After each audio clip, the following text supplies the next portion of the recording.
గడిచిన 4.5 సంవత్సరాల్లో జగన్ గారి ప్రభుత్వ పరిపాలన విధానం ఏ విధంగా ఉంది? ప్రజలకు మంచి చేసేలా ఉందా, చెడు చేసేలాగా ఉందా? జగన్మోహన్ రెడ్డి గారి ఉద్దేశం ఏంటంటే జనం చేతిలో డబ్బులు ఉంటే మన ఇంకెవరు చూడరు. జనం ఎప్పుడు దుర్భరంగా జీవితాలు గడిపి వాడు అడుగుతుంటుంటే మనం ఇచ్చే 10,000 కోసం ఎదురు చూస్తారనే లక్ష్యంతో ఏకైక లక్ష్యంతో ఈ 4.5 సంవత్సరాలు జనాన్ని అనేక రకాలుగా ఆర్థికంగా ఇబ్బందులు పెడుతున్నాడు. జనం సంక్షేమాల కోసం పాటుపడతారనుకున్నారు. జనం చాలా తెలివికలళ్ళు. వీరిచ్చే తాయిలాల కోసం ఎవరు ఎదురు చూడరు. వారు కష్టపడి వాళ్ళ కాళ్ళ మీద వాళ్ళు నిలబడాలంటే, వాళ్ళకి స్వయం ప్రతి కావాలంటే తెలుగుదేశం పార్టీ అని చెప్పి జనం మరోసారి గుర్తు చేసుకునే విధంగా జగన్మోహన్ రెడ్డి గారి పరిపాలన సాగింది. బటన్లకి కొన్ని వేల కోట్లు నేను సంక్షేమానికి విడుదల చేశాను, ప్రతి అక్క చెల్లెమ్మ అకౌంట్లో వేసాను అని చెప్పి జగన్మోహన్ రెడ్డి గారు మాట్లాడుతున్నారు. ఆ వేశాను కాబట్టి నాకు మళ్ళీ అవకాశం ఇవ్వండి, మళ్ళీ ఇస్తానని చెప్పేసి అంటున్నారు. మరి ఇస్తారంటారా? ఇప్పుడు బడ్జెట్ అనేది 1,00,000 కోట్లున్నా 2,00,000 కోట్లున్నా ఎన్ని కోట్లున్నా వచ్చిన గవర్నమెంట్ రాబడి నువ్వు పంచి పెడతావు. మిగతా గవర్నమెంట్ ఏమి చేస్తుంది, వాళ్ళకి ఉపాధి కల్పిస్తే వాళ్ళ కాళ్ళ మీద వాళ్ళు నిలబడతారు, వాళ్ళు సంపాదించుకున్న విధంగా చూస్తున్నారు తప్ప నువ్వు పంచిపెట్టి మిగతా కార్యక్రమాలు డబ్బులు లేవని చెప్పి మనిషికి ఒక్కొక్క తలకి 1,00,000 రూపాయలు అప్పు చేసి చూపించాడు. ఈ అప్పు ఎవరు తెరవాలని రేపు జగన్మోహన్ రెడ్డి తీరుతాడా? మళ్ళీ మేమే తెరవాలా, మా పిల్లలు తెరవాలి. దానికి జనం దీనిపై దృష్టి పెట్టారు. తగిన బుద్ధి చెబుతారు ఈ ఎలక్షన్లో. సంక్షేమ పథకాలు ఇస్తుంటే వారవలేక మాట్లాడుతున్నారు అని చెప్పేసి జనసేన తెలుగుదేశాన్ని విమర్శిస్తున్నారు. అది ఎంతవరకు వాస్తవం? అసలు సంక్షేమం ఎవరికి కావాలండి బాబు? మా కాళ్ళమే మేము నిలబడేటట్టు మాకు ఎప్పుడు మీరిచ్చే భిక్ష కోసం ఎదురు చూడాలా? మా కాళ్ళమే మేము నిలబడేటట్టు ఉపాధి చూపించాలి మాకు. అంతే తప్ప సంక్షేమ పథకాలు ఎవరికి కావాలి?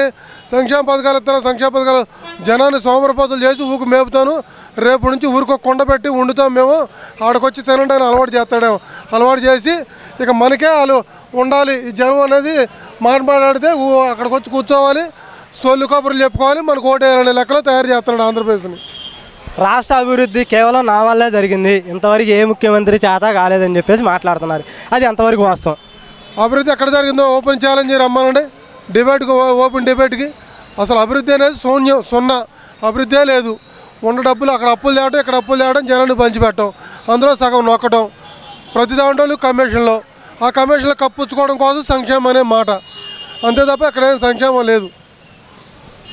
2024 అధికారం ఎవరిది, ఎందువల్ల? 2019లో ఈ ఒక్కసారి చూడండి అంటే ఏదో ఎరగదీస్తారు, మన సొమ్మేం పోయిందని ఎవడికాడే ఒక్కసారి చూద్దామని వేశారు. మళ్ళీ జీవితంలో జగన్మోహన్ రెడ్డి అనే వారికి ఛాన్స్ ఎవరు? మనం ఏ విధంగా అయితే 151 సీట్లు వాళ్ళకి వచ్చినాయో దానికంటే ధీటుగా 165 సీట్లు ఈ తేప తెలుగుదేశానికి జనసేన కూటమిగా రాబోతున్నాయి. జనసేన అధినేత పవన్ కళ్యాణ్ని కేవలం అధికారంలో రావడం కోసం మాత్రమే తెలుగుదేశం పార్టీ చంద్రబాబు వాడుకుంటున్నాడని చెప్పేసి వైసీపీ మంత్రులు వ్యాఖ్యలు చేస్తున్నారు. అందులో ఎంత వాస్తవం ఉంది? అసలు నీ దగ్గరికి ఎవరు రారు, నువ్వైతే సైకో కాబట్టి దగ్గరికి వచ్చిన వాళ్ళ తొక్కేస్తావు కాబట్టి నీ దగ్గరికి ఎవరు రారు. వాళ్ళు చేత కడుతున్నారు. వాళ్ళు ఇప్పుడు నువ్వు మంచోడు అయితే నీ దగ్గరికి ఎందుకు రారు నలుగురు? అది నువ్వు నీ తప్పులు కప్పుపుచ్చుకోవడానికి వాడే మాటలు తప్ప అది కరెక్ట్ కాదు. పరిశ్రమలో కియా పరిశ్రమ అనేది తెచ్చింది రాజశేఖర రెడ్డి గారు అని చెప్పేసి మంత్రి అమర్నాథ్ మాట్లాడుతున్నారు. ఆయన గతంలో కూడా పరిశ్రమలు అంటే ఇప్పుడే కోడి గుడ్డి పెట్టింది, అది పొదగాలి పిల్లలు చేయాలని చెప్పేసి కూడా మాట్లాడారు. మరి కియా పరిశ్రమ అనేది రాజశేఖర రెడ్డి గారు తెచ్చారని చెప్పేసి ఆయన చెబుతున్నారు. ఇందులో ఎంత వాస్తవం ఉంది? ఇప్పుడు రాష్ట్ర ప్రజలందరికీ తెలుసు, ఇప్పుడు కోడిగుడ్డు మంత్రి అని పేరు ఊకినే రాల. కియా పరిశ్రమ ఎప్పుడు వచ్చింది, ఎప్పుడు స్టార్ట్ అయింది? ఇప్పుడు మొన్న గ్లోబల్ సమ్మిట్ అని విశాఖపట్నంలో పెట్టాడు, మీటింగ్ పెట్టాడు. ఒక్క పరిశ్రమ లాంచ్ అవ్వాల. ఎలా ఉంటుంది అది? అరటికాయల బండి తోపుడు బండి వాళ్ళకి సూట్లు వేసి ఇంకేముంది, మేము గ్లోబల్ సమ్మిట్ తీసుకొని బాధినట్టే ఉంది ఇదంతా.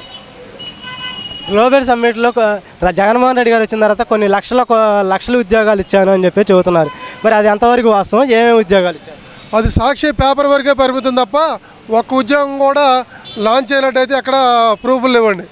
కావాలంటే సవాల్గా స్వీకరించమనండి, ఏ వేదికైనా ఒక రెడీయే, దాని ప్రూఫ్లు చేపించమనండి. సాక్షి పేపర్లో, సాక్షి ఛానల్ లేదా టీవీ9లో డబ్బా కొట్టుకోవడం తప్ప ఒక్కటి నిజం లేదు. అంగన్వాడీని తీసేసి కొత్త వారికి అవకాశం ఇస్తాను 25వ తారీఖు నుంచి ఆన్లైన్ అని చెప్పిన జగన్మోహన్ అంగన్వాడీ వాళ్ళని తీసేయడాన్ని ఏ విధంగా చూస్తున్నారు? అంగన్వాడీ వాళ్ళని తీసేయడం చాలా దుర్మార్గం అండి. వాళ్ళు గొంతెమ్మ కోరికలేం కోరలా. వాళ్ళు 3,000 రూపాయలు మినిమం మాకు శాలరీ కావాలని పోరాడుతున్నారు. దాన్ని పరిష్కరించాలి తప్ప అణగదొక్కేయడం, బెదిరించడం, అదేంటంటే ఆయన నియంతృత్వ పోకడికి నిదర్శనం అది. ఇంకో అవకాశం ఇవ్వరంటారా జగన్మోహన్ రెడ్డి గారికి? అసలు ఒక్క అవకాశం కాదు, ఆ జీవితంలో మళ్ళీ ఇక వైఎస్ఆర్ పార్టీ అనేదే క్లోజ్ అయిపోతుంది ఈ 24 ఎలక్షన్లో.